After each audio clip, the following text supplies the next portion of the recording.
Hello, everybody. Welcome to Unapologetically Asian's Broadway Kiki, brought to you by Unapologetically Asian and Quarantine Cocktails, or QCox. I am your host, Ariel Estrada, he, him, his. For those of you who may be visually impaired, I am a middle-aged Filipino-American man wearing a black t-shirt with the words Unapologetically Asian on them in white. I am zooming in here from the traditional land stolen from the Lenape people, now known as New York City. I am an actor, I'm a team member with Unapologetically Asian, and I'm also on staff with a consortium of Asian American theaters and artists. We won't have chat, just to let you know some housekeeping stuff here. We won't have chat enabled during the event, but we will have Q&A enabled. So if you have any questions for our wonderful panelists who are coming up, I encourage you to communicate with us through the chat, the Q&A function. Now, if you don't know what Unapologetically Asian is, we are an awareness campaign that through the hashtag Unapologetically Asian, we seek to empower, help, and inspire all generations of Asians and Asian Americans and Pacific Islanders to live in pride of who we are, unapologetically. We amplify our collective voices across platforms and celebrate the AAPI experience by highlighting individual stories and partnering with incredible organizations currently doing the work to make America a better place to live. One of those organizations is the Coalition for Asian American Children and Families, CACF. You can find their work at cacf.org. They are a grassroots organization whose programs provide on-the-ground support for Asian American and Asian communities in New York.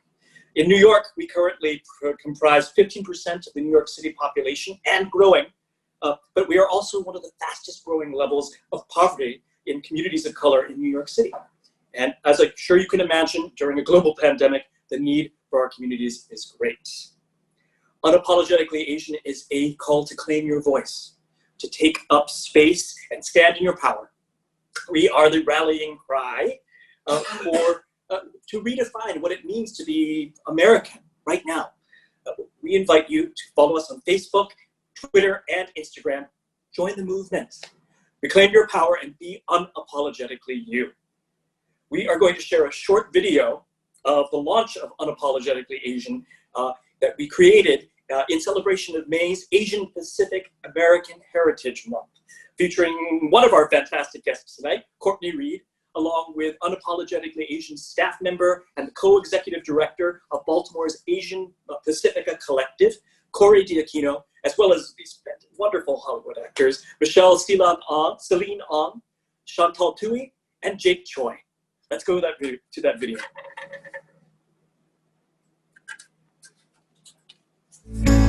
Happy Asian Pacific American Heritage Month. Yo, happy Asian Pacific American Heritage Month. Hi, happy Asian Pacific American Heritage Month. I'm Celine Ong and I'm an actor. And I am unapologetically Asian. I'm Chantal, I'm an actor. I'm Vietnamese Canadian, and I am unapologetically Asian. Hey everyone, I'm Corey Diakino. I am an actor. I am also a co-executive director of the Asian Pacifica Arts Collective, and I am a Filipino American who was born in Pasay City, Philippines, and raised in the States. And I am unapologetically Asian. My name is Jake Choi. I'm an actor. I'm Korean, and I am unapologetically Asian. I'm Courtney Reed. I am Vietnamese American, and I am unapologetically Asian.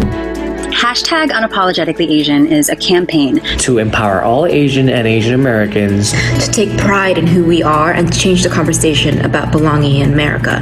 Because we do. Because we do. Because we do. Because we do. Because we do as Americans. We are the fastest growing population in the United States. And it's time for us to claim our power as one of the beautiful parts of the mosaic that gives American diversity its strength. We are daughters and mothers, fathers and sons, nurses, truck drivers, clerks, waiters, doctors, actors, immigrants, citizens. We come from all classes and all backgrounds. We are people. We belong here. Join us to celebrate Asian American Pacific Islander Heritage Month by telling us what unapologetically Asian means to you. There is no wrong way to do this. Share your 1-minute video on social media, tag us, and challenge 3 friends to do the same. Spread the message far and wide. Show the world that a new time has come, and you Our hashtag unapologetically Asian.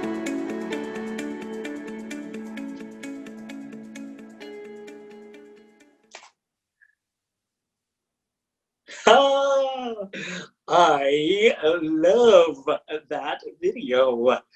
Thank you so much to our wonderful staff member and my dear friend, Carrie Patrick Martin, for being the video editor on that fantastic video. He's also running things behind the scenes tonight, or in my case, directly to my right. Hi, Carrie. Hi. And take a look on all of our social media. Do a search on Unapologetically Asian, and you get to see all the fantastic videos of everyone who's contributed to the campaign over the month. And it's been really inspiring to watch it. I actually shared my story of my family and how they moved here from the Philippines, and it was actually really good for me too, just personally, to be able to express my gratitude to my mother and father about how hard they worked to move here, to get here to the States. And it's been, with everything going on in the world right now, it was nice to have Unapologetically Asian there to sort of celebrate our power. Now, before we start tonight, I want to take some time to acknowledge 2 things. We want to honor the over 100K Americans who have died from the coronavirus. We also want to honor the Black Lives Matter protesters who are demanding justice for George Floyd and for all the Black lives lost through police brutality. Finally, we also want to honor the disproportionate suffering being experienced by people of color and the LGBTQIA communities due to the racist, xenophobic, homophobic, and transphobic systemic inequities that are being laid bare by the pandemic. We'd like to take a minute of silence to honor all that we are experiencing as Americans in this unprecedented time.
Thank you, everyone, for joining us in that moment of silence made in honor of our dead from the coronavirus pandemic, made in solidarity with Black Lives Matter, and made for all of our siblings of color.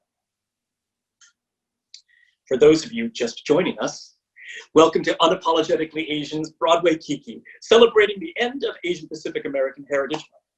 We are so honored tonight to welcome our special guests, Broadway and TV film stars Courtney Reed, Telly Leung, and Francis Ju.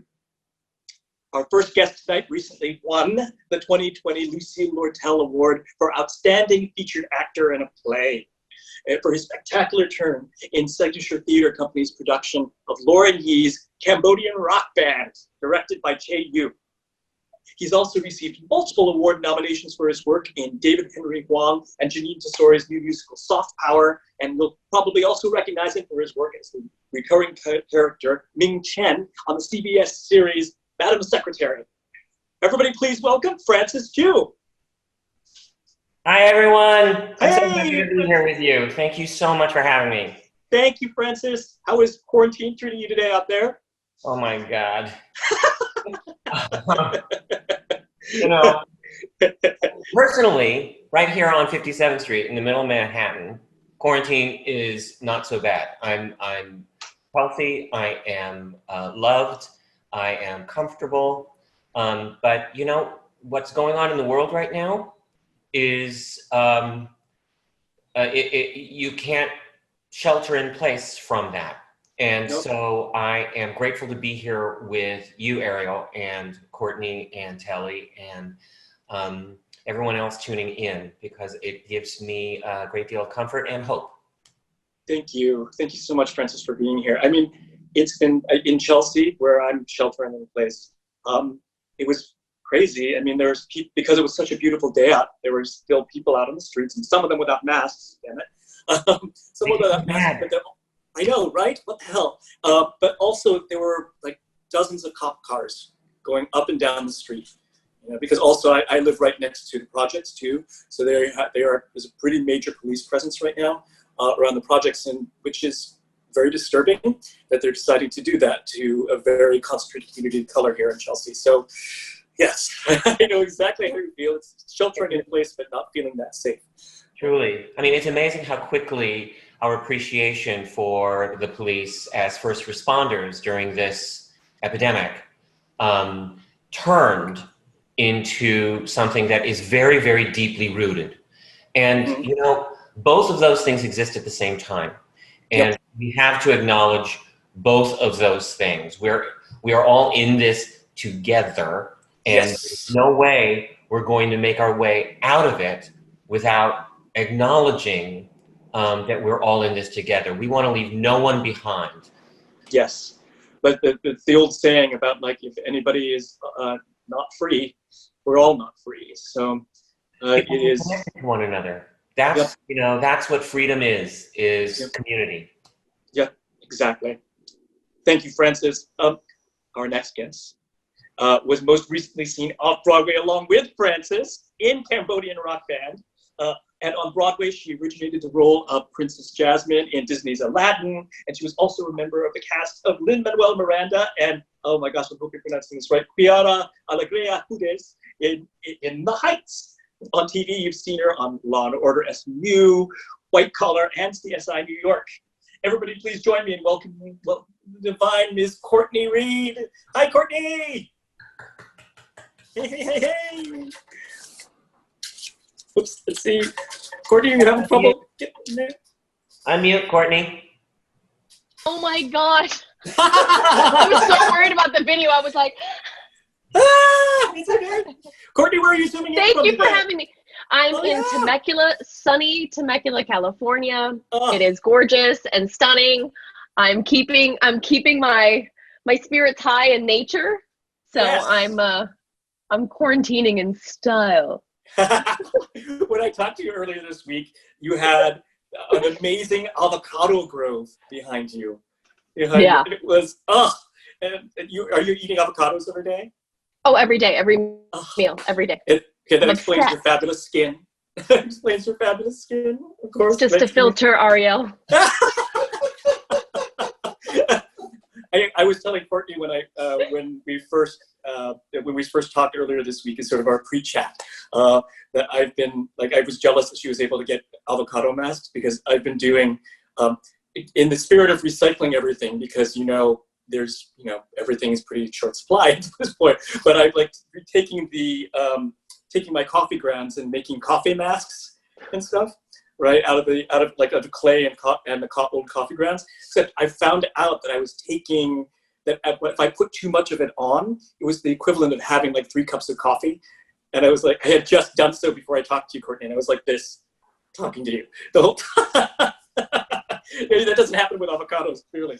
But No, sure doesn't. Is there a special way you eat? You're eating the avocados all? I put them in smoothies. I have them with my eggs. I have them in my salad. Just any possible way you can eat. We made avocado ice cream. Oh, so good. It's next level. My brother and I my mother turned me onto this. We would put cream or milk or whole full fat milk, and full fat milk, but then also condensed milk on top of it, and then sugar, and just eat. It's wow. It explains my sweet tooth. All right, our last guest tonight, or our final guest this evening, is also a Broadway veteran who played the titular Aladdin with Courtney in Disney's Aladdin, as well as playing in the musicals In Transit, the groundbreaking musical Allegiance, playing across Uncle George Takei and Lea Salonga, Pacific Overtures, and Rent. Television folks will remember him from seeing him on his recurring role in Glee, as well as on Instinct, Odd Mom Out, and more. He's also a prolific recording artist. His concert albums, and I fully suggest you going out and to iTunes and getting them right now. His albums, I'll Cover You and Songs for You, are absolutely delightful. And if you never caught him in concert, definitely follow him on social media because his performances are true points of light during this quarantine. Please welcome Telly Leung. Welcome, Telly. Hi, gang. How are you? Hey, Telly, good to see you. Okay. How are you doing out there in lockdown land? It's good. I'm only several blocks south of Francis. I'm in Hell's Kitchen in New York City, in Midtown. And it was a beautiful New York City day today. So I tried to get out by the water when that happens. I live on the west side, so that's sort of my moment to breathe and take it all in. And there's something very calming about the Hudson going by you, so I used to love running when you're shirtless on the west side. and running, getting that vitamin D. You got to get the vitamin D. Are you already out running and stuff, Telly? Oh yeah. I try to. I brought my mat out there today. I was actually up really. Last night was a tricky night of sleeping, I think, for the entire nation. So I was up pretty early this morning, and I said, you know what, I'm super up and awake right now. So I brought my yoga mat out there, and so that. But wow. There were a lot of people. So nice. There were a lot of people out there too. Everybody being very distant, keeping their distance, but a lot of people had their workout mats and their TRX bands and stuff like that. So it's kind of funny. Depending on which part of the city you're in, they're doing better jobs at maintaining the social distancing. I know, 2 weeks ago, actually we can have a Times Lost All meeting, but I went out to the Christopher Street Pier. And I'm thinking it was going to be, it was one of the first nice days, and I thought it was going to be nice and slow. And then, of course, I go out there. It was a sea of human beings, not wearing masks. And I was like, get me out of it's COVID soup. No one was wearing masks. They were all out, lying out there on the grass. No one was social distancing. And I think people are smarter now, but I'm thinking I'm going to be avoiding the Christopher Street Pier for a while. Well, I think part of it too, it's tricky because a week from Monday we enter phase 1 in New York City. And so, which is fantastic news. That means we've done sort of the work that we were supposed to do for the last couple of months to get to where we are. However, we are traumatized. We are traumatized. I mean, the anxiety that we have just to leave our home and go to the grocery store, things that if you had said that to me a year ago, you're going to be nervous walking out your door to go to the grocery store. Do you have your mask? I would have said, but you're bananas. You're crazy, right? So I think we all have to take a little time to sort of go, okay, what's this? What is this new world? And accept that we've been a little bit traumatized by the experience. Courtney, are they doing things by phases out in California, or are they doing it? They are. It's a little more lax here, it seems. There was the law that was to wear the masks, and then that's no longer. So you don't have to wear a mask if you don't want to. I'm finding it's insane. It's pretty crazy. I mean, I'm still wearing a mask. Obviously, I'm like, okay, I don't. You can risk it, not me. But but mostly 80% I feel like are still wearing masks. So it's good. Good. Yeah. Good. Yeah.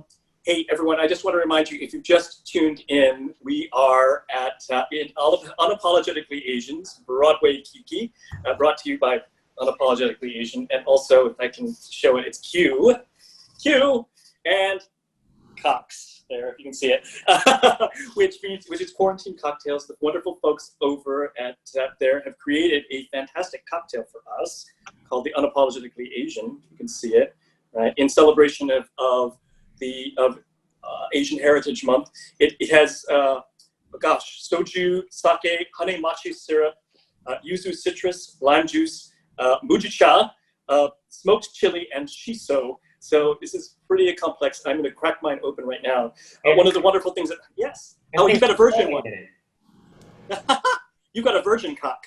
I got a virgin cock. It's been a long time since I've had one of those. If I ever had one.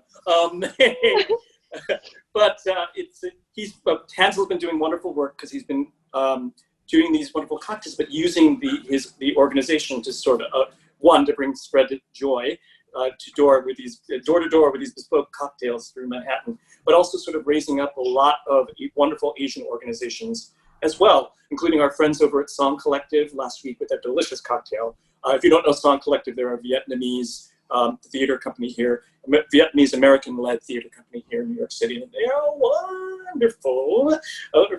And please do support them if you can, because support Hansel and his wonderful work, because it helps to raise awareness around all these great organizations doing work on the ground for people who really need it right now. I'm going to have a little taste here. And Courtney, sorry, she's in California, so she doesn't have one. How is it, guys? It was so, after being, sequestered for the last couple of months, just seeing you in my building at my door, it healed my heart in so many ways. It was just beautiful. Oh my goodness. So it really feels to go out every week with my bunch of guys, social distancing and dropping off these cocktails with people have been such. Oh, Hansel's here. Oh, great. Hi. Hey, Hansel's an amazing healing process. Sorry, I'm clearly sunburned from today, so I'm gonna. And I did not dress appropriately, so please accept my apology. I'm actually, Hansel, take it off. I'm actually not drinking the Unapologetically Asian cocktail because we sold everything out. It's clean gone. There's nothing left for me, so I hope you enjoy it. It's fantastic. Every guy that you have delivering your Q Cox, as gorgeous as you. Unfortunately, so. I do have very, very gorgeous women as well. There's motivation for you to order. And we also tip them well. But I will also say this, Hansel, that I know you as an actor and as a singer, as a fellow performer, but I had no idea. I didn't know you were such a phenomenal mixologist and like mad scientist to create these phenomenally crafted cocktails. So it was so cool that I feel like it's very inspiring actually that you took this thing that you loved, you've always loved, and now made it something during this quarantine. It's awesome. It truly feels like I'm making cocktails for all my friends every single week, and that's been so much fun. Hansel, where did you learn how to do this? So I spent many years behind the bar, and then I moved to special events doing cocktails for guests for 500 all the way to 1,000 people, and Wow. in some ways the bar scene has always been sort of ahead of the special events scene, and so I really wanted to bring a little bit of a bar innovation into the special events world. And then when the quarantine happened, I'm like, why don't we just do that for everybody? And so here we are. Hansel, didn't you get your degree too in like chemistry or something? I know you were like. So I think we're mixing up mixology with musicology, which is what I did get my degree in. Okay. For some reason, I thought because you also have done written some pretty brilliant work on some of the financial stuff that I saw on your LinkedIn page about some of the financial stuff that possibly we might be returning to on Broadway sometime. And it's just like, wait, did he get his degree in finance? How did he do that? He's like one of these you're a Renaissance man.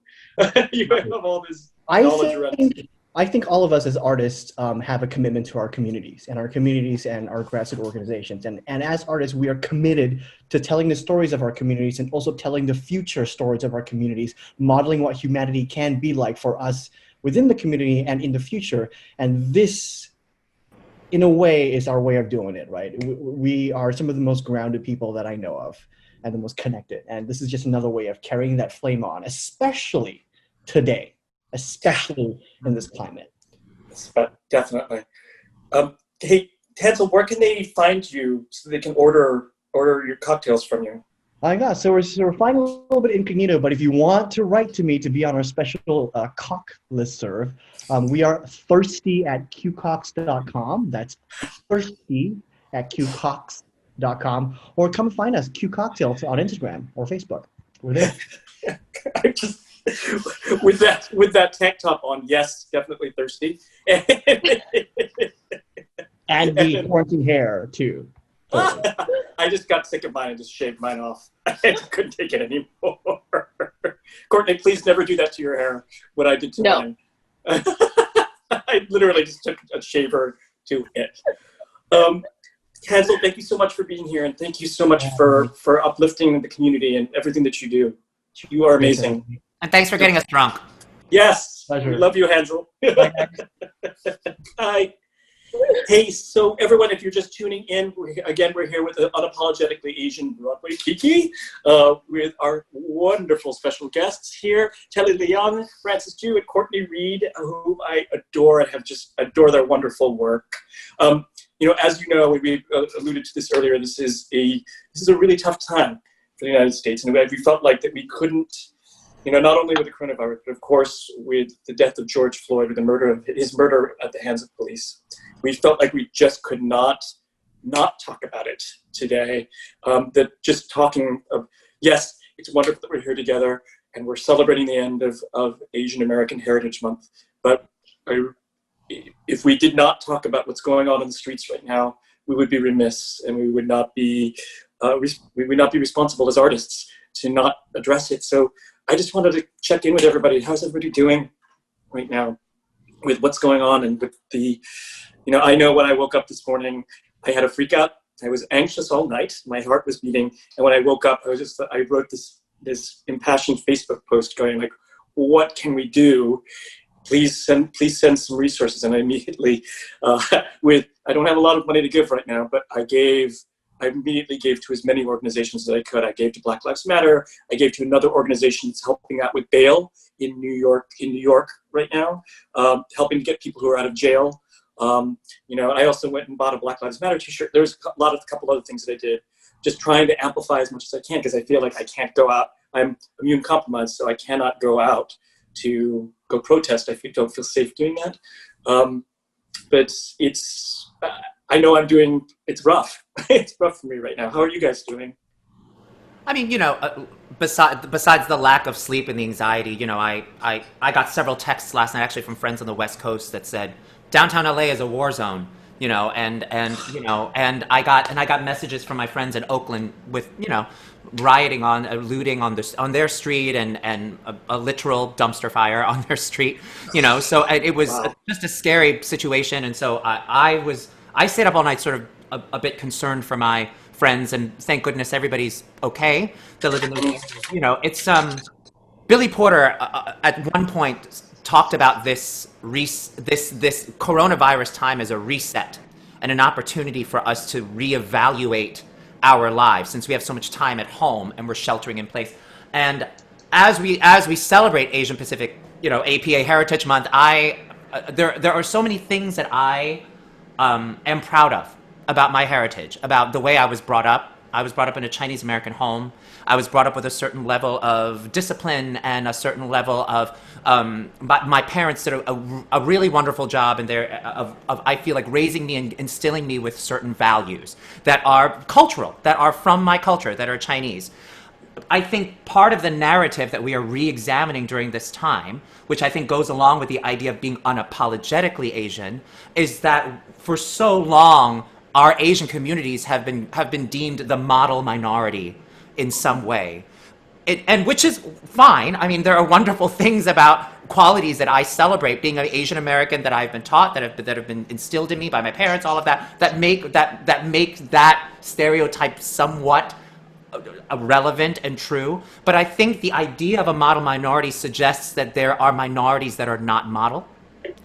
And that, unfortunately, that narrative, we have to re-examine that narrative. And I think part of what's great about this campaign is that I know we have been known to be docile and silent, and not be the minority, the unmodel minority that goes out and protests and loots. But guess what? I think it's time for us to now be louder more than ever and stand alongside our friends who are vocal about the same thing. You know what I mean? So it's, I don't know, I've taken the last 48 hours to kind of reevaluate that, about what that really means, and what that model minority narrative means, and is it really hurting us? Is it really hurting all of us? Yep, absolutely. From my perspective, we haven't been silent.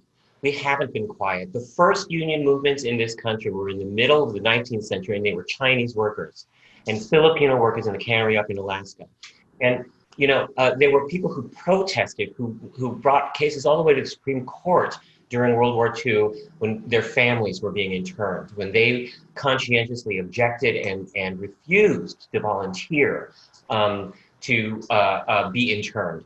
There, there in the 60s, there were protest movements where we were right alongside our brethren in fighting for our own rights, for women's rights, for Black Lives Matter way back in the 60s, for, creating cross-cultural, cross-ethnic alliances that resulted finally in the 60s with the term Asian American, this, catch-all phrase.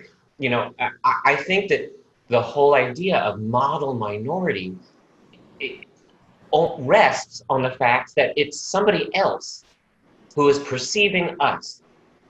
And instead of us unapologetically saying, this is our story too. We get to write our story. And that's, I think, one of the life lessons that I've had throughout all of my career. But in particular now, as Telly said, while we're sort of have a moment to examine where we've come, how far we've come, how far we haven't come, to say, there are a lot of people out there trying to write our stories for us, trying to drive wedges between us, and to target people who aren't sufficiently ideologically pure, or who are trying to say your pain is not my pain, so you don't matter. And I listened to, John Lewis today talking about how, in spite of the fact that he's had his head cracked open, he's, nearly died fighting for the right to vote, that even he does not want to leave anyone behind. That the point is that we share this world, and but that we share this world. In other words, we're not here because somebody's invited us to the table. This is our table too. And so that's where I'm coming from now, and that's what gets me through being incredibly sad about what's going on. Yep. And I understand the rage. I understand the anger. I understand the need to break something.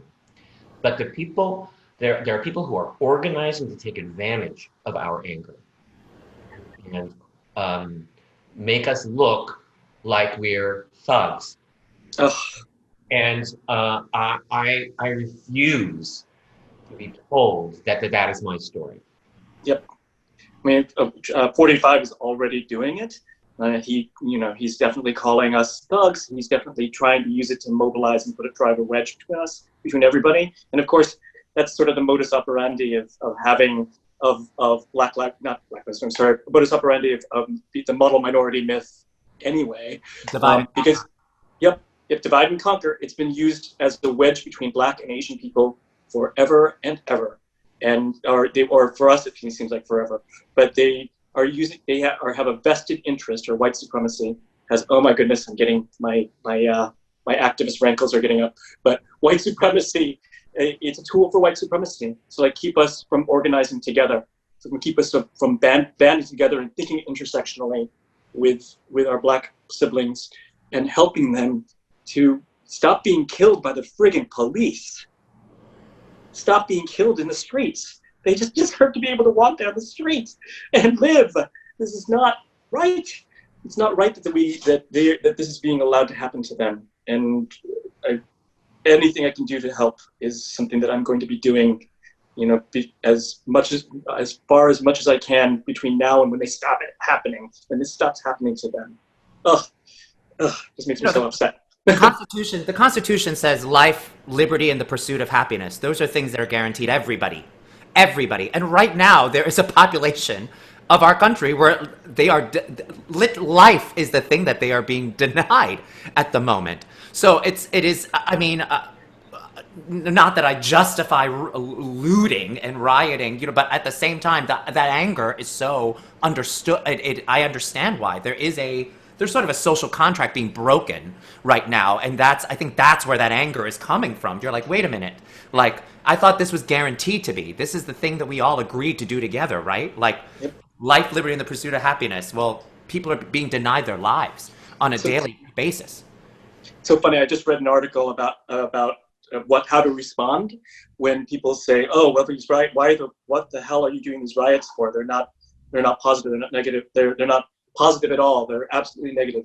And which we say nothing was ever done by being polite. Women didn't get the right to vote by being polite.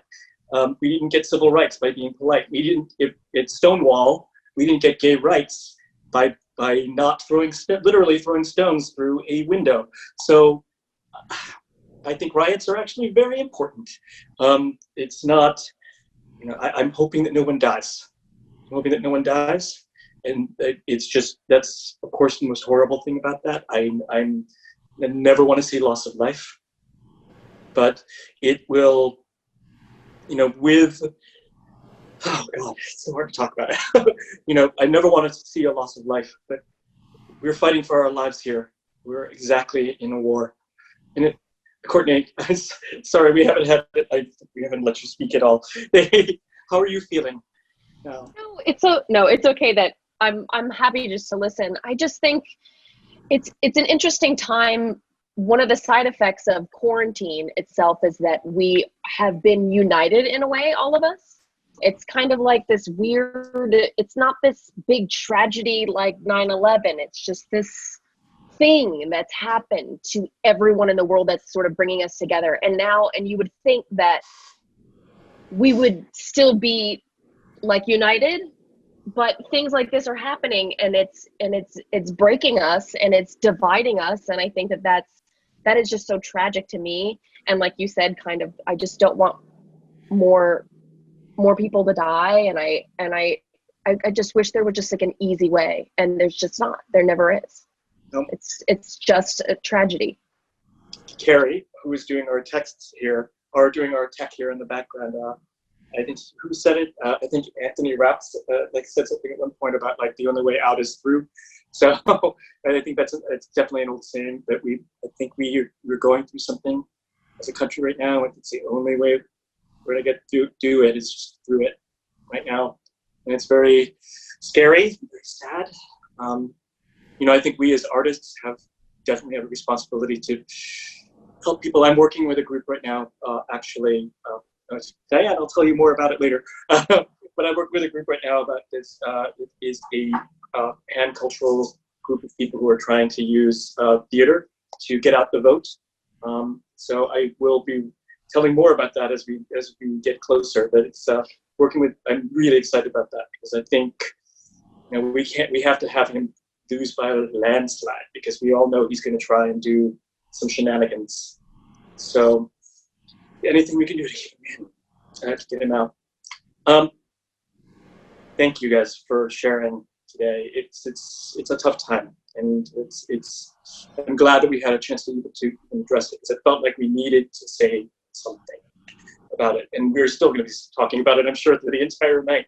I actually want to turn to Telly now, and you were touching upon earlier about some of your that this is a time to be able to start to be more aggressive and loud about our voices. But when I chatted with you earlier this week, one of the cool things that you're doing is some work with some empathy groups. I'm doing some, and then Yeah, there's a wonderful, I've worked with a wonderful Broadway producer. His name is Elliot Mazie, and we actually had Courtney on as a guest a couple of weeks ago. But what ended up happening was Elliot is a Broadway producer. He helped produce Allegiance and Godspell, Bridges of Madison County, Kinky Boots, The Prom.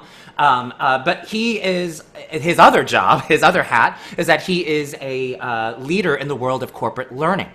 So he works with CFOs and he works with HR departments and he's credited with inventing the term e-learning. So when the internet first came out, he helped everybody learn how to use the internet.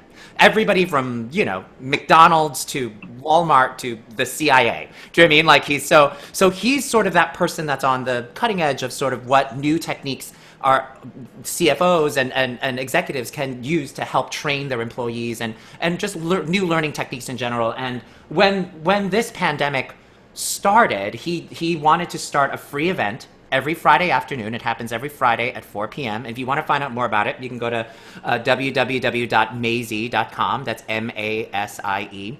It's free, and it's normally geared towards corporate folks who are working from home. It's 4 o'clock in the afternoon, and this is a wonderful way to have them go into the weekend. And it's half of the event is a discussion with learning leaders, and we've had learning leaders everywhere from Comcast to McDonald's to Mount Sinai Hospital talking about the unique challenges that everybody is going through right now with COVID-19, and how the unique challenges of all of us sort of reboarding to the next phase of how we get back on board and how we resume life again after this. And but also the other half of the event is a concert. And it's a whole hour dedicated to, you know, a collaboration between learning folks and theater folks talking about empathy and what is empathy. And, you know, he wanted to bring theater artists to that world because we as theater artists, that's all we do. We are empaths. It is our job to every night, 8 times a week, get on a stage and walk in somebody else's shoes for the night. Right? And understand who they are, every side of them, and not judge who they are, but actually walk in their shoes and really experience life through their prism. So he was like, you, actors, you are actually uniquely experts at empathy. And what you guys do 8 times a week that you don't even think about, that's second nature to you, is actually going to help the world. And we had we had one of the learning officers from Mount Sinai Hospital, which happens to be my hospital right here in Midtown. And she said something that has stuck with me. She said, empathy is going to be the cure to this virus. That the minute we can think about the needs of somebody else, you know, putting on a mask is an act of empathy. You know, staying at home is an act of empathy. That senior from high school that has had their prom and their graduation canceled, but is mature enough to understand the reason why, that is an act of empathy, because it's not about you.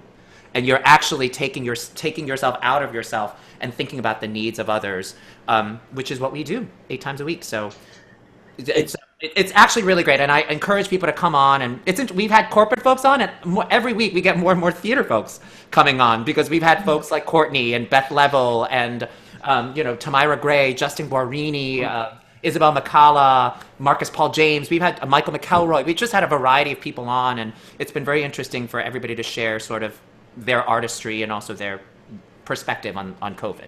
I love it, Telly. I think, you know, one of the things that struck me from our earlier conversation this week was that, you know, being unapologetic and being unapologetically Asian, one of the, you know, it's easy to sort of frame it in these terms of being just purely anger.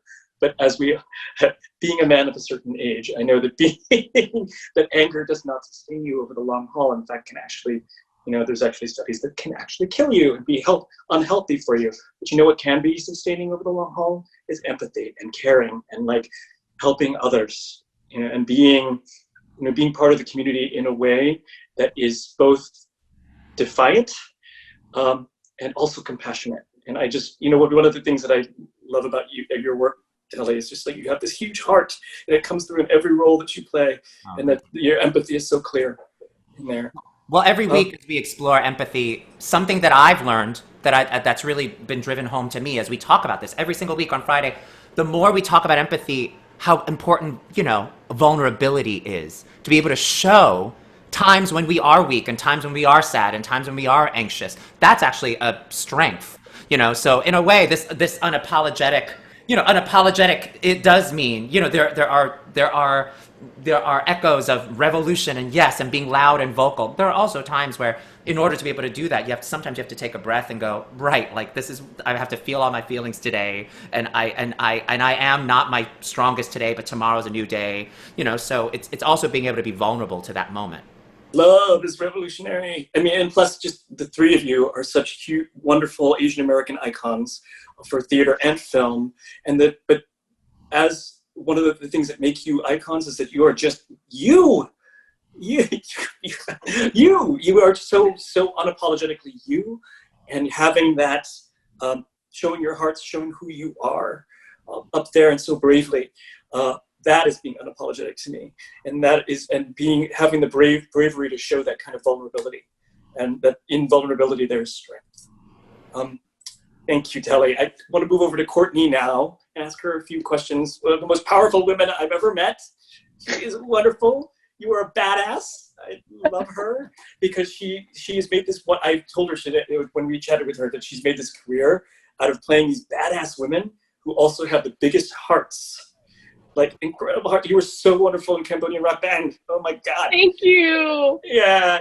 How was that experience playing that role of somebody who was so, that was very close to being to us? It was Southeast Asian experience, right? Or Southeast Asian, excuse me.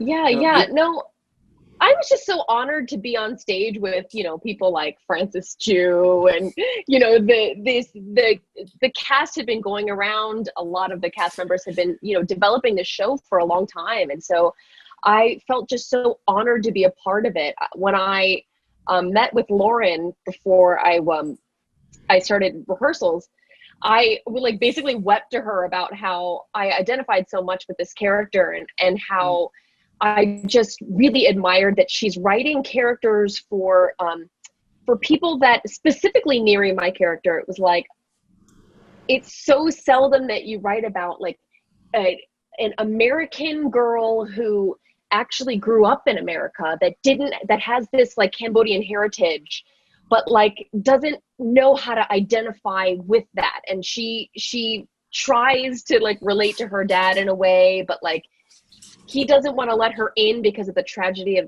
the Khmer Rouge and all of that, which is crazy. But I identify with it so much because I think growing up, I never knew how to identify. It's like my mom is Vietnamese, my dad is French and English. I always identified as a Vietnamese, a Thai. My mom was born and raised in Thailand. And so it was just really interesting. I mean, I literally thought my dad was Asian until I was 9, because he spoke Thai to me. He was in the piece, so he's fluent in Thai, and always would speak Thai with my mom. They would always talk crap about us in front of our backs. They'd be in Thai to each other, speaking in code. But I identified so much with New. I can't speak Thai, and I'm like, ugh. Well, it's interesting. I think when you're young and you just want to fit in. I think I wanted to fit in so bad. I wanted to have blonde hair and blue eyes and just not stand out and just live my life. And then I think I got older and realized, oh my God, thank God I'm unique. And I'm starting to identify more with who I actually am, and not trying to fit the mold of someone else. Yes. But it takes a long time. It's kind of crazy. I've been coaching with the younger generation and doing these online Zooms, and it's so interesting. They struggle so much with finding who they are. And I'm like, oh my God, I totally get you. I get you. And there's a light at the end of the tunnel. You will find you. Just keep searching, Oh, it's so, I love it. I mean, I think that, sometimes especially with the way that Asian Americans in general are socialized in this country, it's there's a lot of, internalized colonialism going on, right? And we really have to work hard to get past that and become unapologetic for who we are, and that to move beyond what people tell us who we are, right? I mean, particularly with you get double jeopardy with women being a woman as well, right? And I remember during our chat earlier this week that one of the wonderful things that I noticed about your work is that you realize that being the opposite of or being a strong woman doesn't mean that you have to be a toxic man, right? You are all your roles you played are just they are women. They are strong. They are powerful, but they're also compassionate. They are giving, right? They're whole people. They're whole people, and it's not, and they don't give into.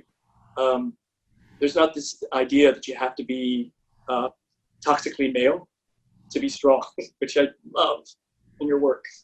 Completely. Thank you. I paid him to say all of those things about me. I got paid in Peacock here.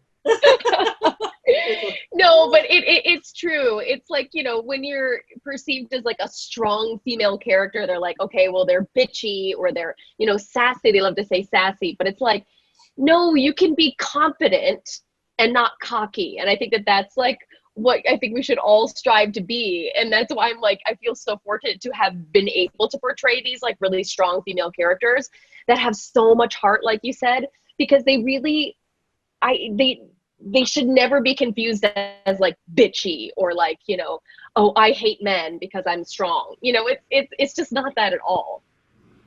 You're just strong. You're just strong. It's okay. You're strong, right? And it's you know, it's with your work, especially with the Cambodian rock band. It's just like she was just so powerful, and just it's like being able to like go in and sort of like see the world through your father's eyes, brilliantly played by Joe No, right? And just seeing how you were able to empathize with his pain, and he was so afraid of, you know, spoilers. Sorry, nobody's seen it yet, but he was so afraid of losing something. There we go. But you, as the daughter, were like, the daughter became the parent a little bit. Mm-hmm. Yeah, like the daughter became the teacher almost in a way. Yeah. Mm-hmm. Mm-hmm. Mm-hmm. And just it's such a beautiful play. I was so glad to see both of you in it. And finally, I'm gonna move over to our dear Frances Chu. Yay, Frances! Hooray! You are so inspiring. You are wonderful. We chatted earlier this week, as I did with everybody, about the breadth of your career, including your work at the Public Theater, your multiple award-winning career as both a theater and TV film artist. And, you know, we spoke about your progression in your roles as an Asian American artist, right? And we spoke briefly too about, like, I know I mentioned earlier about sort of the effect of how racism sort of affects us and colonialism affects us. Can you talk more about the evolution of your work and about how possibly changed over the years as you approached your roles? Well, you know, back in the caves when I was performing around the campfire, you know, just today I posted on Facebook about how when I was little, I never dared dream of being an actor. And yet my first memory of what it was that I wanted to be was watching television and seeing Elvis on some variety show, and I wanted to do that.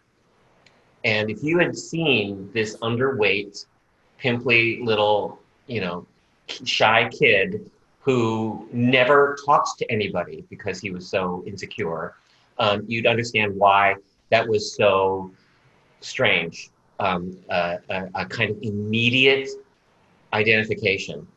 What's interesting, this is a great example. The first live musical I ever saw was a high school production of The King and I. And only because my brother was playing the prince. He was a senior in high school and all of his friends were doing the show. And so he decided, okay, I'll do the show. He'd never done a show before, but he was playing the prince. The only other Asian in the cast was the guy playing the king. But as far as I was concerned, they were all Asian. And when I watched that show, I knew that this was my world. That being able to express things that you couldn't say in real life, that having the discipline to perform that choreography, to be able to connect so that you can actually cry when reading that letter to from the king at the end of the show. And then really believing that this guy who was just 18 years old was my brother's father. All of it just was magic to me, but I still didn't think I was ever going to be a performer. Years and years and years later, after I'd done shows in school and then started working professionally, I got a call, literally, because Telly was not available, and Paul Blake Mooney asked me whether I wanted to play the king in The King and I. Wow. And immediately, without any hesitation, I said, no, thank you. Because for two reasons. One, the only people I'd ever seen play the king live were people with pecs the size of my head. And I didn't want to get naked in front of anybody and embarrass myself. I thought, I can't imagine reaching for Mrs. Anna during Shall We Dance and anybody taking that seriously. Talking about, internalized toxic masculinity. Mhm. And second, I'd only ever seen live the king play like a petulant child. Mm.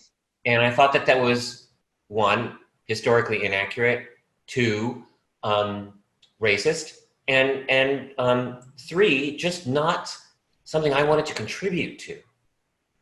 So Paul Blake, being Paul Blake, said, "Darling, think about it over the holidays, and I'll call you after New Year's. But until then, you're my king."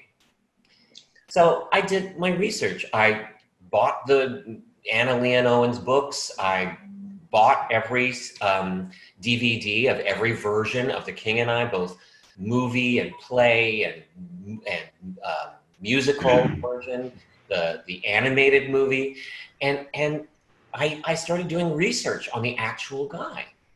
So when Paul Blake called it after that, I said, well, two things. I want to play the king the way I want to play him. He was very religious. He was the George Washington of his country. He was a revolutionary, but he was still stuck in his own place and time. That was his hubris. I don't ever want to be a petulant child in that show. And he said, well, of course, darling, I want you to play it the way that you want to play it. We've never had an Asian person play the king in The King and I before here at the Muni, so I want you to do it. And I said, well, two, I never want to have to take my shirt off. So he invited me like weeks later to his apartment to look at costume sketches with all these beautifully tailored vests that go on underneath the traditional, jackets and stuff like that, beaded, just gorgeous. When I arrived in St. Louis, they had made all of them. They fitted me in them. I felt like $1,000,000. And then we started rehearsing, and it was 105 degrees in the shade. Ugh. And I was like, can I please take my clothes off? Please. So I absolutely did it. And Paul Blake, to his credit, who was directing the show, actually gave me some notes occasionally when I, just because out of habit of seeing the show, was verging on petulant instead of stating my case. And it was one of the first times that I've been asked by a director to be an adult and to be unashamed and to try something so completely my own that I was the author of that performance. That I think that when I think, and this was what, I don't know, 10, 15 years ago now, I think about this past year doing Soft Power and Cambodian Rock Band, and I think that what I hope for the future is that all of us, not just me, but that all of us feel more ownership over our choices, over our careers, that we're not always looking through somebody else's eyes at what we're doing and evaluating who we are, what we're doing, what they're getting out of what we're doing, through their lens. And I can't tell you that the number of times that Lee Silverman, who directed Soft Power, and Wild Goose Dreams the year before that, and Yellowface 11 years ago. I loved you in Yellowface. Thank you. And just has continued to tell me to stop apologizing. That there are very subtle ways in which we walk into a room and ask for permission to come a little further through the door, or when it's time for me to have a monologue and this is my story, to kind of go, is it okay if I tell you this? Instead of just telling you the way that other people, other characters do. Mm-hmm. And so, I've been practicing that, I think, and trying not to worry about how other people see us. Mm-hmm. Trying not to worry about how we're being perceived, about even how other Asian people are perceiving my work, but to own, for better or worse, my own story, my own lens, my own perspective. And I think that takes courage, it takes self-consciousness, it takes... Sorry, guys. I love your kitty. Yeah, he just climbed up on me. Sorry, this is Didi. Didi and his sister Gogo is somewhere around here. He likes to hug. Inappropriate. Didi and Gogo like waiting for Godot. Yes. Yeah. It's never inappropriate. That's what we're all doing, is waiting for Gogo right now. Basically. Francis, your story, that story is so moving. One of the, I do a lot of work with young Asian American actors through my theater company, Leviathan Lab, and its mission is basically for emerging or early career Asian American artists, and thankfully, it's happening less and less every year. But like when I first started, like the first thing that I would see from every Asian artist new Asian artists that would come in was exactly that, apologizing for who they were.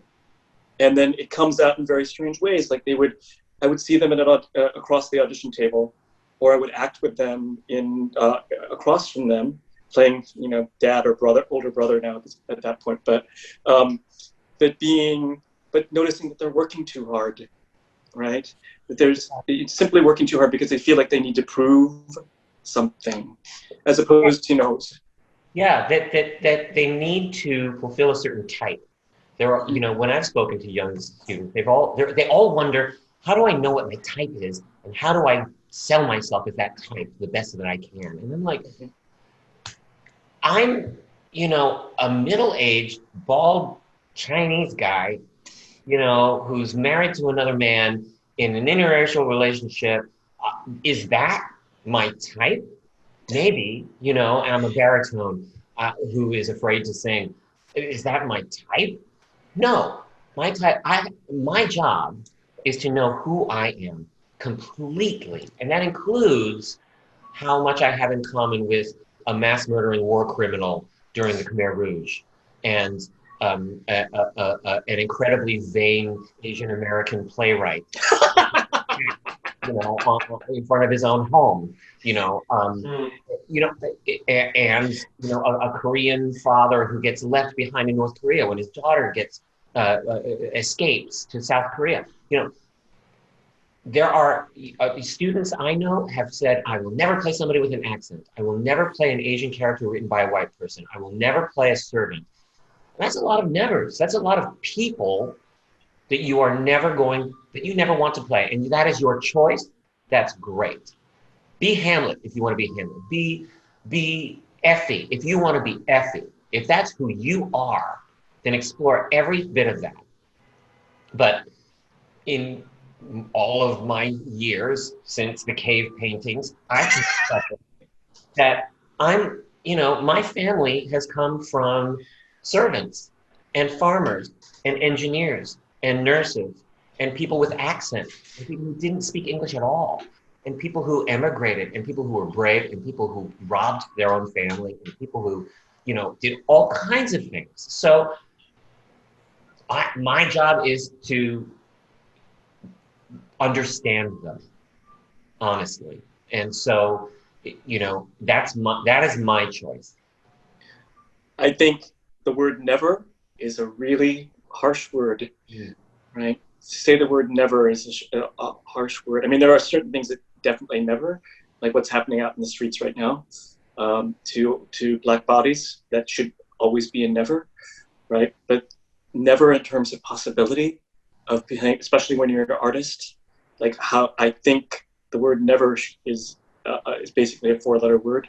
Like anything you can do to how can you I think you said something really striking to me, Francis, in our conversation this week. It's my job to play human beings. Play human beings. Even Bun Fu and Ching Ho in Thoroughly Modern Millie are heroic if you play them that way. You can certainly play them in a racist way, and that show can be just completely racist. That's only too easy to do, as I've pointed out to the writers on many occasions. But the way that Ken Leung and I played those parts, we insisted on, you know, being the heroes that they are in that show. And to their credit, the writers and our director encouraged us to do that. And they were laundrymen. They spoke and sung in Chinese, two kinds of Chinese, and it was, it was hard because so many people came in with their preconceived notions once we were in performance. But we did our best to defy those expectations by simply being immigrant guys who believed in the American dream, who were fighting to succeed, who were falling in love, and who eventually foiled the enemy. Yep. And they were authentic and unapologetic about who they were. They were unapologetic, that is true. And had, 6 minutes of stage time. So. And you were still brilliant and still made the things. Yeah. I want to move to questions for all three of you now in this wonderful group. And this is, you guys are inspiring. I think that you all approach being unapologetic in these very different ways and have these wonderful perspectives about being unapologetic, because we are, we're not a monolith. We are a huge diaspora of people as being Asians, and that there are as many ways to be unapologetic as there are us. And, hearing your stories is inspiring because there's so many ways that you can approach being unapologetic. Yes, there is a defiance and there's anger to it. There's also compassion. There's also softness and generosity and empathy and being given. And with all that in mind, and this is a question for all of you in terms of your work. I mean, have you ever played roles that were not originally meant to be Asian? And then how did you approach that? How did that feel in your bodies as you did it? And then how did you become unapologetic about it? And if at all, I mean, it's hard, being with my own acting work, sometimes it's hard, but suddenly I feel like every single issue I ever have about belonging someplace comes to the fore, right? Oh, I don't belong, I'm not good enough, and it really can poison the work if I'm not careful, right? But usually I come around. How about you all? Yeah. The first time it really struck me, I got to originate the role of Bach in Wicked in Chicago, in the Chicago company, and that show was such a big hit, right? That you, especially that original company, that you just think, well, this show is going to run forever and ever, and they're going to cookie cutter the types, as Francis would say, of who, it's always going to be this brunette girl that plays an alphabet. It's always going to be this blonde girl. It's always going to be a short little white guy, who looks like Chris Fitzgerald, who's going to play Bach. And actually, when they cast me, I was great. I got in the room. First of all, I said, that's awesome that I even get to be in the room for this. And so that's bravo to Craig Burns and Bernie Telsey out there who do a good work of that. And your talent. And also, but when you ultimately then do the show, Joe Mantello's like, it's Oz. Who cares? They're like the only color. They're like, Oz is in a real place. They're like, who cares? The only color that matters in the show is green. And frankly, I don't care. I don't care who's underneath the green either. So it was very free. It's freeing, actually. It was very freeing. But I think it takes people like a Joe Mantello to go, yeah, it's the audience will accept it and buy it, and this is the world we're creating, and so it was very, again, I think so much of me has said, well, they're never gonna, being a 25-year-old actor, they're never gonna cast an Asian actor as this because they've only cast short little white boys like this for that role. Never will they ever. And I was like, oh, thanks. Here I am. Somebody else saw it before I did. Yeah. This sounds brilliant. Courtney, how about you? You've done a lot of TV, and you've also done a lot of stage as well. So, have there been situations where that it has been traditionally cast as white, but you got cast, and how did it feel for you to be doing that? Actually, this was for a guest star role on White Collar, and she was the character actually was written as a man. And the character's name was Kyle Bingham, and it was the assistant to this senator character that comes in and has this like sort of pivotal plot line twist and whatever. And so I remember reading the breakdown and it saying Kyle Bingham, and I was like, "Are you guys sure you sent me the right thing?" They're like, "Yeah, go in because you just never know." And so I ended up booking it, and they didn't even change the name, which I thought was amazing. They were like, "Yeah, Kyle could be a girl's name," and that was, I think, the first time that I thought, okay, you know what? I'm not going to second guess the next time I go into a room where maybe the character breakdown isn't exactly me, because it just takes that one person, like you said, Telly, that one person that goes, no, this is fine. And actually, this makes complete sense. It actually totally made sense that like the senator has this, like, you know, I don't know, ethnically ambiguous, like, girl assistant who does all of his work for him. Like, I'm like, actually makes more sense. But yeah, that was really my only experience. Oh, that sounds so great, though. I mean, it's like you walked in and just like, you know what? I'm just going to do my work. And then there you go, you got it. So it's like, Francis, how about you? I think one of the last things that I auditioned for was Hightown, and the breakdown was 60s-ish, white, burnt bear of a gay man who was a landlord in Provincetown in a Speedo. And to my agent's credit, they were like, go for it, why not? You've never been to this casting director before, they're willing to see you. So I was like, okay. And I showed up, and there were, in the waiting room, every regular on Broadway who fits that description. These big, burly, burnt, like very, very tan bears with beards. And I was just like, well, okay, I'm not gonna get this. So I'm just gonna go in there and have a blast. So I just went in and I just made the casting assistant laugh because I knew I wasn't gonna get it. Well, the next morning, my agents were like, how do you feel about wearing a Speedo? and 2 days later, so I didn't even have time to tan. In the trailer is hanging a little pink Speedo. Like that's the only costume that's hanging there. Thank God. Ariel, you're gonna cut to clip. Is this when we show you in the Speedo? I wish. We need to find this.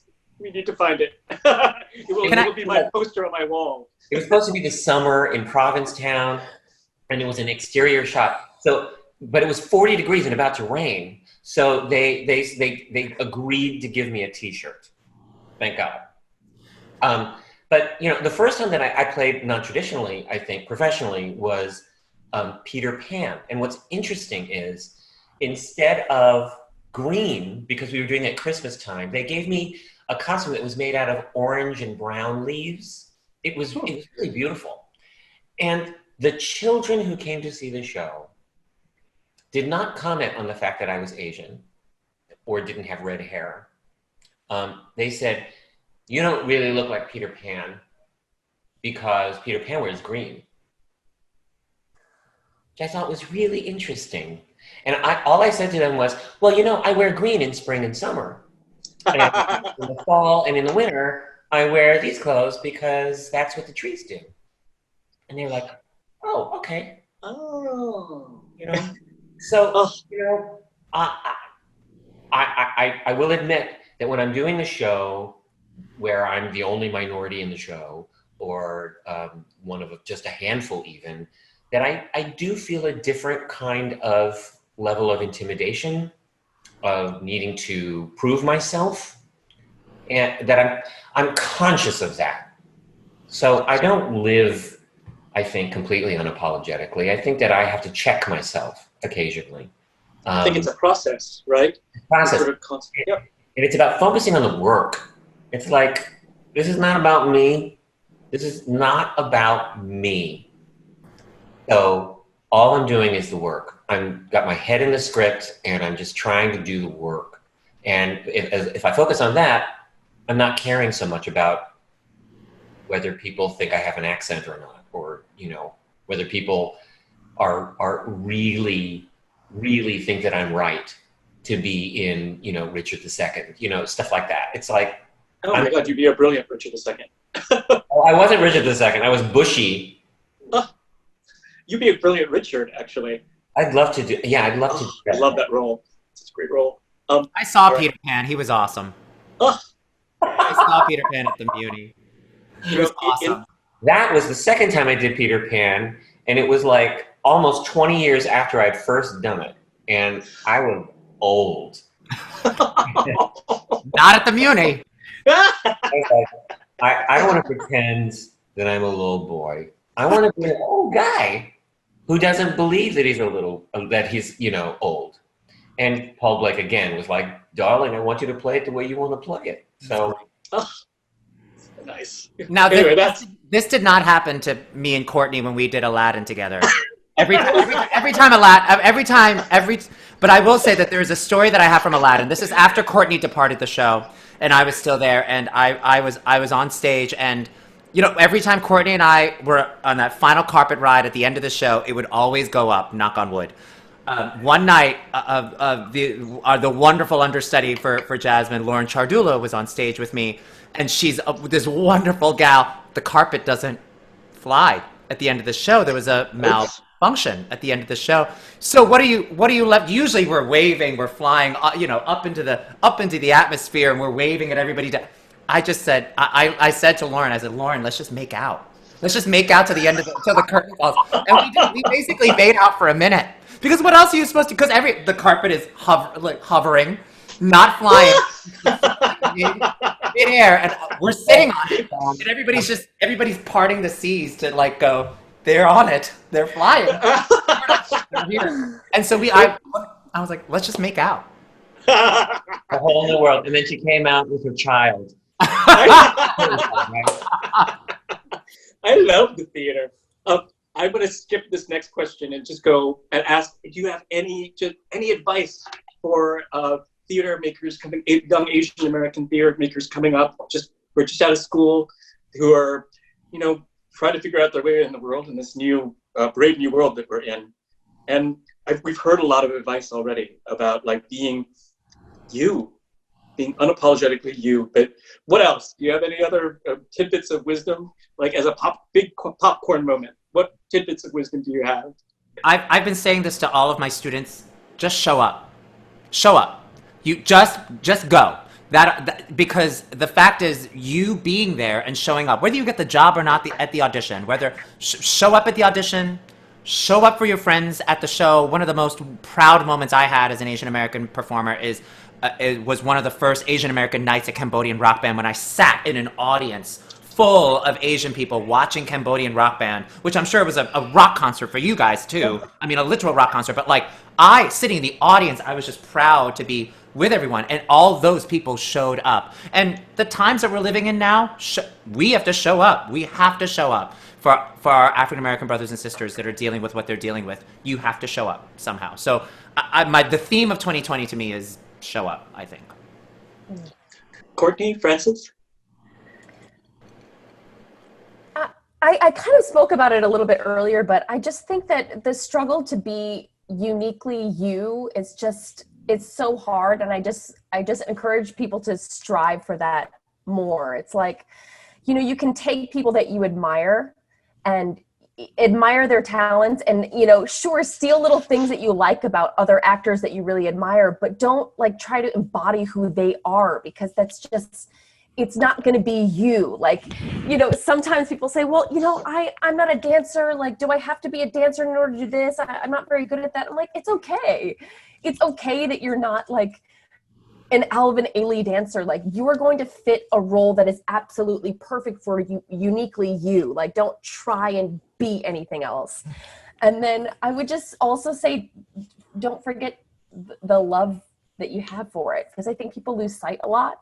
And I think sometimes it's like trendy to be like over your job, like over, you know, anything that it's like, yeah, it is what it is. Like my show, it's like, it is what it is. And I just think that that's just so ugly. So I would encourage people to be uniquely you, and then also just to remember like how much you love it. Francis?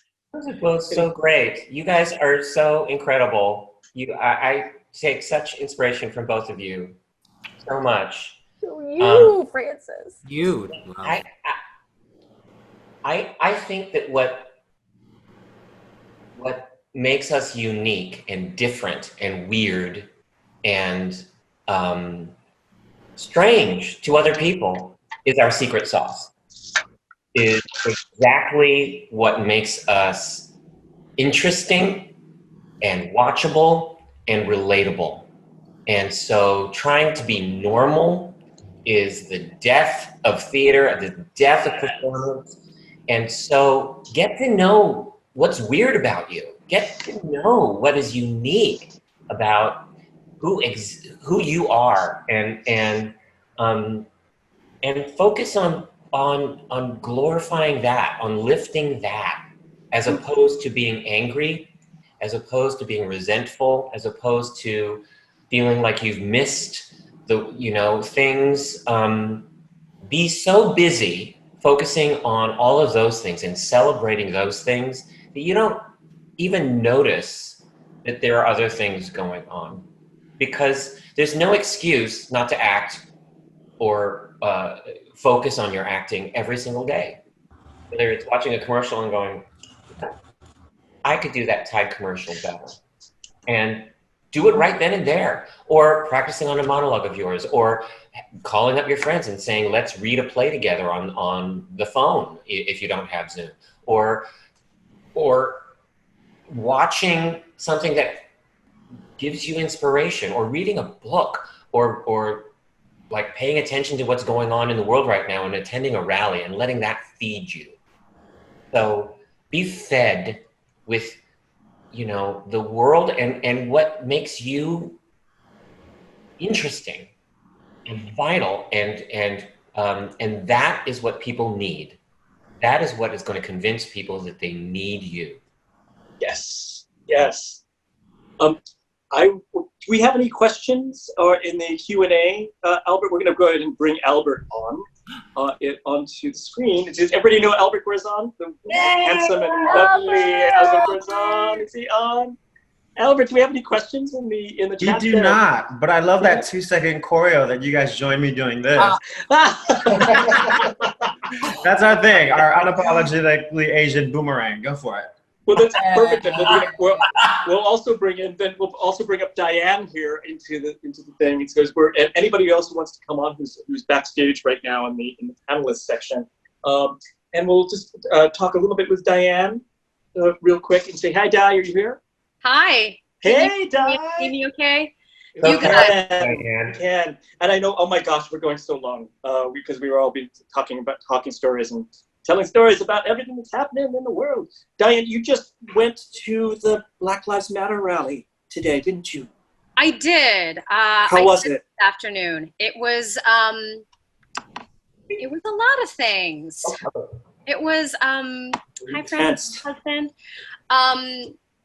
I just wanted to say thank you guys all for having such a beautiful conversation today in light of everything that's been going on. It did occur to me at one point to possibly cancel this Kiki because we want to make sure that we're centering the stories on justice for George Floyd and also Black Lives Matter. So, but then we thought it was important for you guys as luminary leaders to have a conversation about what Asian and Black solidarity is. And you guys just each have responded so beautifully about what it means to be a human, what it means to be Asian American, what it means to be an ally. I'm just so grateful to you guys. And the world that we're in today with riots all over our country, it's hard to watch, as Telly, as you said, it's hard, as much as it's hard to watch the violence come out, we can all understand that. That rages in all of us as we're trying to figure out the conversation of what it means to be American. Who gets to decide? Who gets to decide? And so, that rally was it was beautiful. I was so honored to be there. I went there with Hansel and a couple of our other friends, our Asian American friends, and my husband were here. And it was not the way I imagined the reunion with my friends in the world. We maintained social distance and had masks on, and we greeted each other like that. I just really wanted to hug them. But it was amazing to see people of all colors at this rally. It was from where I was, the portion I attended, it was peaceful. There were cops stationed around, but they were letting everybody do their thing. It was at one point, see my husband's head there with our cat, I think. Everyone was screaming Black Lives Matter together, and it was pretty powerful, right? It was a powerful moment for us to be able to express together, because I think that during this quarantine time of us being on pause and having to think about our lives and having there's a pressure that builds with that as well, as we are like, okay, we're ready for the next part of the conversation, and it's been intense. So thank you guys. Thank you for being willing to have these conversations, for coming out. I know everybody's at different capacities for what we're able to handle, and thank you for coming out and giving our community something to, leading with your voices, leading with your stories and your humanity. So I'm very grateful. Diane, may I? Yeah. Right, really quick, because we don't want to keep you guys any longer. Panelists, one quirky thing about yourself. This is from our awesome publicist, Jeremiah Abraham. One quick quirky thing. Quirky thing. I get asked to sing all the time, and it is the most terrifying thing. I am terrified of singing. So that is one thing about me. I cannot stand listening to myself. I can't. Terrifying. Well, you fooled us. I love Chinese food. I grew up a Chinese boy eating Chinese food in Chinatown, and my grandma cooking it. I hate water chestnuts. Like the most Chinese Cantonese thing. I can't. Can't do it. Yuck. Courtney, go. I'm gonna riff off of what Telly said, because I was like, I don't know if I have any. Okay, so I grew up with like Thai Vietnamese cooking, and I will eat literally anything. I mean, I've eaten like cicadas, but I cannot stand my fruit touching. If it touches, I'm literally like, get it out. I don't want my cantaloupe tasting like pineapple. I hate it. But I'll literally eat anything. I will eat anything, but not fruit touching. Get it away from me. No fruit salad for Courtney. Okay. Well, it being Pride Month, I'm very happy to see fruit touching. And, whoa! I didn't know that I went there. We're drunk. Hansel, we're drunk. Hey, thank you so much again to our wonderful guests, Francis Ju, Courtney Reed, Telly Leung, and Diane. I want to thank you for starting this wonderful movement. I just want to remind people that that Unapologetically Asian also raises money for its grassroots organizations. If you buy one of our T-shirts, a portion of the T-shirts goes towards grassroots Asian American organizations, including the CACF, Coalition for Asian American Children and Families, which does wonderful work here on the ground in New York City for poverty level Asian Americans here and Asians and Asian immigrants. Again, I want to thank our wonderful guests, Courtney, Telly, and Francis, our co-presenter Hansel Tan and Q Cox for their fab bespoke cocktails, which are friggin' delicious, let me tell you.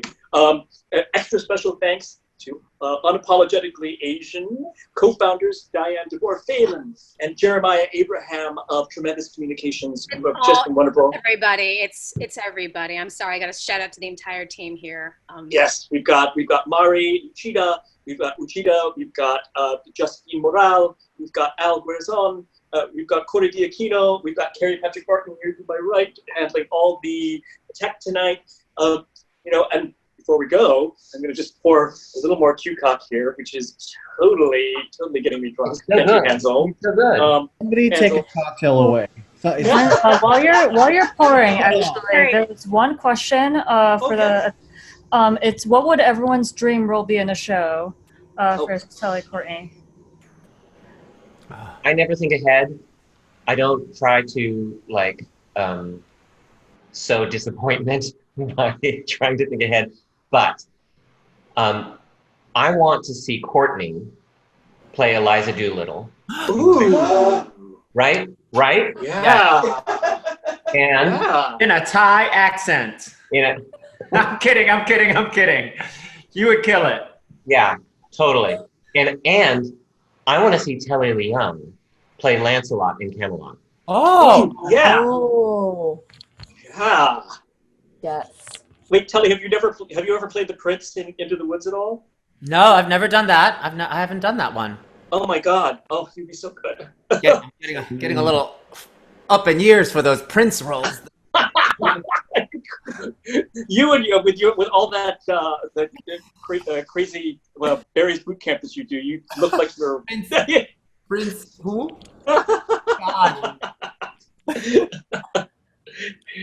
Courtney, do you have a dream role? I've always wanted to play Kim in Miss Saigon. I'm too old now. I've also has never been like Asian enough to play Kim, even though I'm actually Vietnamese. So I'm like, oh, it's so upsetting.